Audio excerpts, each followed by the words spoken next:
I'm a very strange Aeon, and today I'm going to be guiding you through how to make and play a sorcerer in D&D 5th edition, post the 2024 update. So let's give some basic information. First off, there is going to be a written guide that I will be showing you, and I will be putting a link to this in the YouTube description if you want to read through it in a bit more detail. And as a disclaimer, I will be mostly talking about Sorcerer purely as a single class sorcerer in this guide. Multi-classing can get a little bit complicated, and I intend to do a guide on that in a later date. So let's go over how you should think about the Sorcerer as a character. A Sorcerer is a full casting character and is one of the best casters in the game. It is a spontaneous caster, which means that you memorize your spells beforehand and then you can cast any of those at will. You don't have to swap spells in and out like a wizard or a cleric would. This generally makes it more complicated on the character creation process, but less complicated or having less decisions made in the course of the game. I would generally say Sorcerer has one of the best spell lists in the game, second only to Wizard.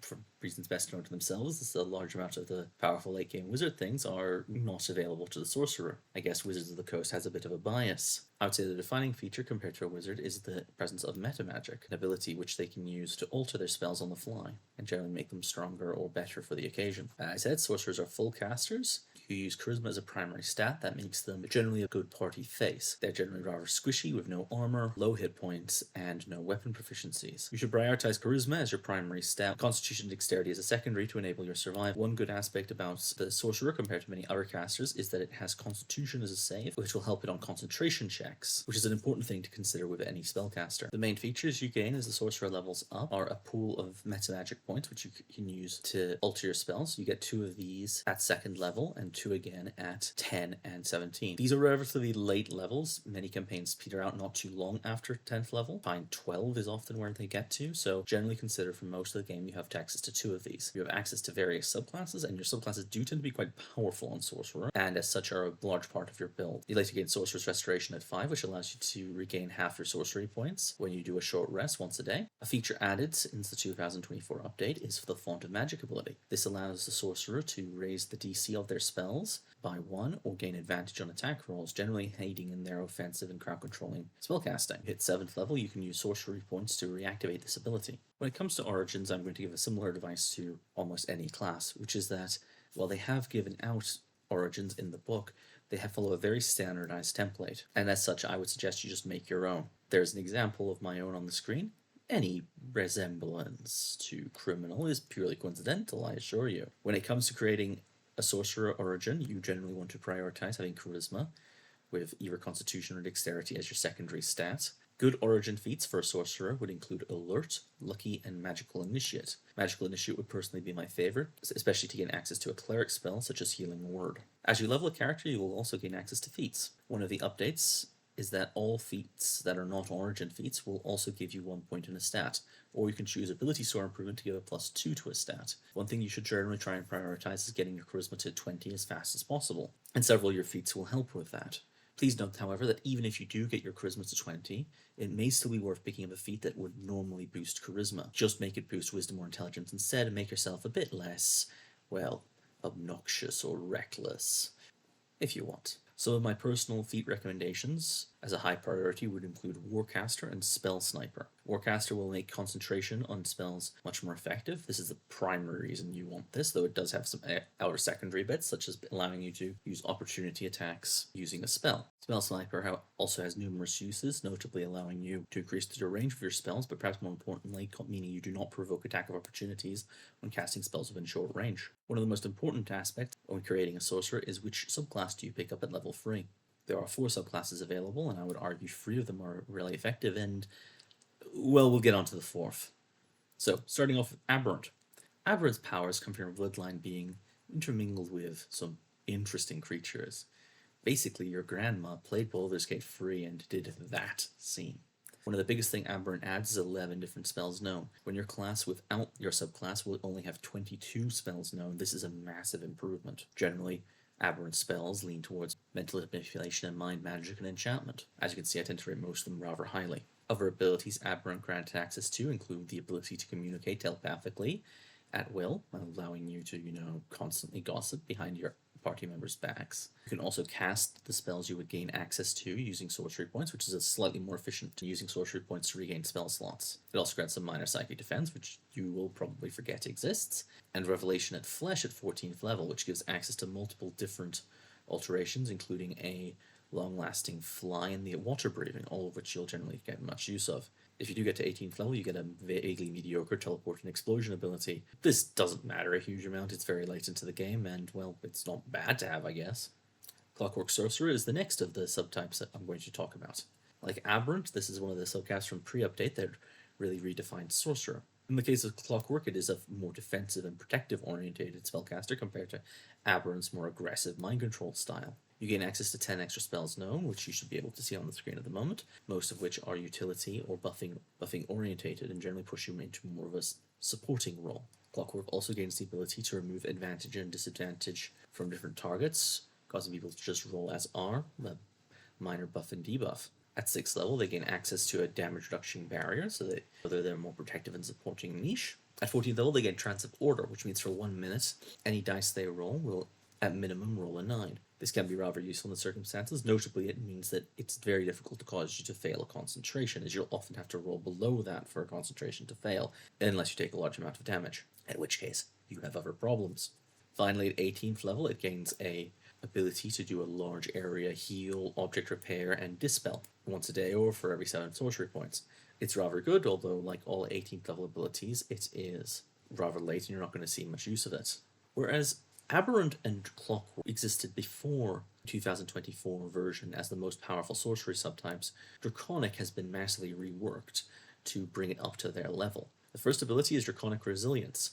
This just gives you more hit points and gives you an armor class based on your charisma, akin to how the monk armor class works. Generally just making your character a bit tougher. Like the prior 2 subclasses, you have a class feature which grants access to extra spells. As a general rule, I would say these are the most traditional spellcaster-like spell list, though I think it is slightly less powerful than the prior 2. It is also probably the most user-friendly list. Draconic Sorcerer also gains an elemental efficiency, increasing their damage with an element of their choice, building into sort of a more blaster caster style. Later gain access to Draconic Wings, and finally a rather mediocre ability to summon a Draconic Companion without concentrating. Generally, this builds the Draconic Sorcerer into the most generic of the spellcasters with a distinct blasting sub-theme. I would generally recommend this as one of the newer player options, though I do think Clockwork and Aberrant are stronger if you are prepared to play into their niche. And finally, we get to the red-headed stepchild of the sorcerer subclass, the Wild Mage. I had the distinct impression that the Righteous and Wizards of the Coast put this class in purely out of obligation, because people like the concept. It is very random, and notably lacks the spellcasting bonuses from the other 3 subclasses,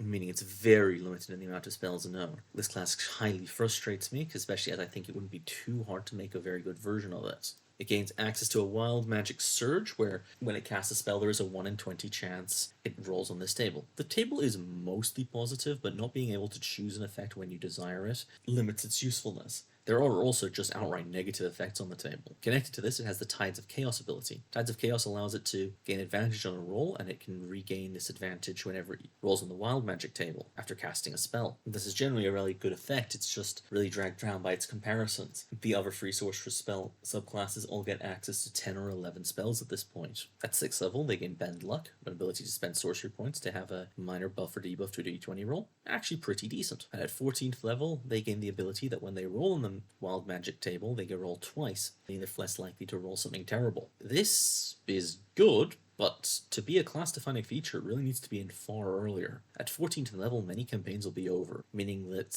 you're back to the much more erratic default table. And at level 18, they get the ability to just choose an ability on the Wild Magic table. This is actually incredibly powerful. So, for example, one of the Wild Magic abilities is just maximize the damage on a spell, a highly powerful ability. There are several others that can also do incredible things when you can use them at will.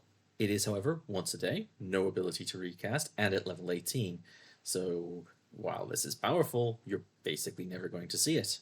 While I'm mostly trying to do a guide here on the class as is, Wild Mage has annoyed me enough, I have put in a minor homebrew suggestion, which you can see on the screen at the moment. The basic summation of it is to push Controlled Chaos to being earlier, so that it can be more of a class-defining feature, as well as granting a selection of spells. I generally try to choose spells that in some way played to chaotic and random nature of how the Wild Mage works. Feel free to use this, but of course it is not technically Wizards of the Coast material. This is just something I have personally created. Onto another highly defining feature of Sorcerer, the metamagics. Now remember, you get 2 of these relatively early in the game, but the remaining 4 are gotten all quite late. So these can be quite limited. There are not many of these, so I shall go through all of them relatively quickly. Careful Spell allows you not to affect your allies when you hit them with a spell. This means that your fighter has not been fried to a crisp in fireballs, nor is he staring at the pretty hypnotic patterns. This is probably the single most useful option on this list. Distance Spell allows you to increase the range of a spell and notably bring a touch spell into 30-foot range. I would generally only consider doing this if you are building around a particular touch spell. Otherwise, I generally consider it kind of niche. Empower allows you to reroll the damage rolls on spells. You could reroll amount of dice equals your charisma modifier. The damage bonus to this is actually pretty minimal, and your sorcery points are quite limited. You might wind up picking this up at higher level when you kind of have sorcery points to burn, but I would not recommend taking this early. Extended boosts the duration of spells. Honestly, looking at most durations of spells, I would never really see a use for this. It does have an added advantage of granting you advantage on concentration checks, which would be a useful ability, except that the Forecaster feat exists, and I would highly recommend it being the first feat you pick up, greatly decreasing the usefulness of Extend. Heightened Spell grants disadvantage on one target of a spell, greatly increasing the chance that you can make them fail an important roll. I would recommend this as one of your primary options. Quicken Spell. Okay, I've got to give a disclaimer on this one. To any who have come to D&D from Baldur's Gate free, Quicken Spell works a lot better in Baldur's Gate free, and frankly, I wish they would port it over to the D&D normal system. You see, in D&D rules as written, you can only cast one spell from spell slot around. That means if you quicken a spell to cast as a bonus action, your other action can only be spent on, say, a cantrip. Cantrips are frankly not too impressive. There are some cross-class builds that make heavy use of this, notably with Warlock, due to the fact that Eldritch Blast is actually good. It also can synergize well with certain spells where they give you an action that you can use on subsequent turns, but is on the whole a bit more niche than you might otherwise think. Seeking Spell, I would argue, is another one of the best metamagics available. It allows you to re-roll a missed attack roll with a spell. I would in many ways view this as the attack roll equivalent to Heightened Spell, though it does have some advantages. Notably, it's cheaper at only 1 sorcery point as opposed to the 2 that Heightened Spell requires. It can also be done after you have failed, meaning you only use it when you need it as opposed to sort of having to preemptively spend. On the whole, very strong, only minorly held back by the fact I would say more of the good sorcerer spells are DC based than they are hit save based, but there are still plenty of good hit rolls, so that's not a major deal. Subtle Spell allows you to cast spells while bound and gagged. It also is mostly used to prevent counter spells. This is mostly useful if you go up against a lot of casters or, well, if you're kind of kinky. Transmuted Spell allows you to bypass enemy resistances by changing the energy type. I would mostly just recommend having a good supply of spells so that you can just cast a spell that bypasses the energy type normally, but you can use this in a pinch. Twin Spell. Twin Spell. This used to be one of the most powerful metamagics available. It has since been nerfed into oblivion. Only works now with very specific spells that have an ability to upcast to target multiple targets. An example would be, say, Banishment. It can still be useful in those spells, but it's ultimately just saving you a higher tier spell slot. You can take it, but it wouldn't be one of my recommendations. Getting on to my recommendations, as it should probably be apparent from my quick descriptions, I would recommend Careful Spell as your first metamagics, and then taking either Heightened or Seeking, depending on which offensive spells you favor. When you get to the next level, I would recommend picking up the other of those 2, and then picking up another metamagics, depending on how your playstyle has been going, as after that their usefulness can vary quite a bit. Spells are actually where most of your character creation in Sorcerer will go into.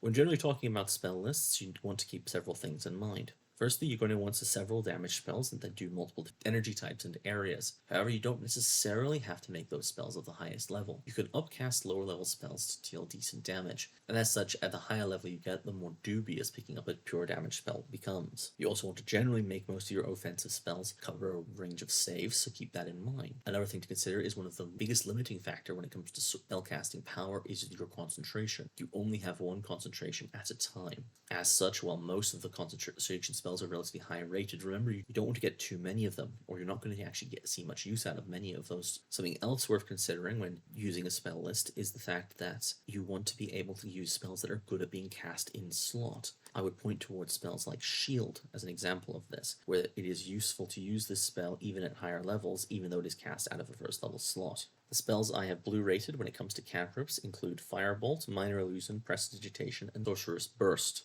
I generally recommend picking up at least one, or if not two, damage cantrips at this level, and then mostly using utility as you find them most useful. At first level, my main recommended spells would include Disguise Self, Magic Missile, Shield, Silent Image, and Sleep. Second level spells that I would highly recommend include Cloud of Daggers, Visibility, Levitate, Misty Step, Scorching Ray, Suggestion, and Web. Obviously there are more examples there than you'd be able to pick up, but those are some I would recommend taking a look at. At third level, some of my highest recommended spells would include Blink, Counterspell, Firebolt, Fly, Hypnotic Pattern, Major Image, Slow, and Stinking Cloud. At fourth level, my highest recommended spells would be Dimension Door, Greater Invisibility, and Polymorph. At fifth, my highest recommended spells would be Telekinesis, Teleportation Circle, and Wall of Stone. At 6th level, my highest recommended spells would be Globe of Invulnerability, Mass Suggestion, and True Seeing. At 7th level, my most recommended spells would be Reverse Gravity and Teleport. At 8th level, my most recommended spells would be Demiplane and Sunburst. And at 9th level, I would most recommend you take a Wish on a Sorcerer. Obviously, that is a very brief skim over the spells, and if you want a bit more detail, feel free to look through the written guide in a bit more depth. I should also, or just, pause the video if you want to read them. I hope you enjoyed this brief little overview of the Sorcerer. If you want to read it in a bit more detail, feel free to read the guide in the link below. Any feedback would be appreciated. I intend to do some more of these guides in the future, and hopefully you shall enjoy those as well. I will also likely do a guide detailing spells in a bit more depth, as I am aware this was a rather brief overview in this video. I just didn't want it to drag on a bit too long. Overall, I would say Sorcerer is one of the more powerful classes and one of the funnest classes in the game, especially if you have a relatively creative player. Only really undermined by the fact it is competing with Wizard, which I would probably say is probably both the funnest and most powerful of all the classes in the game.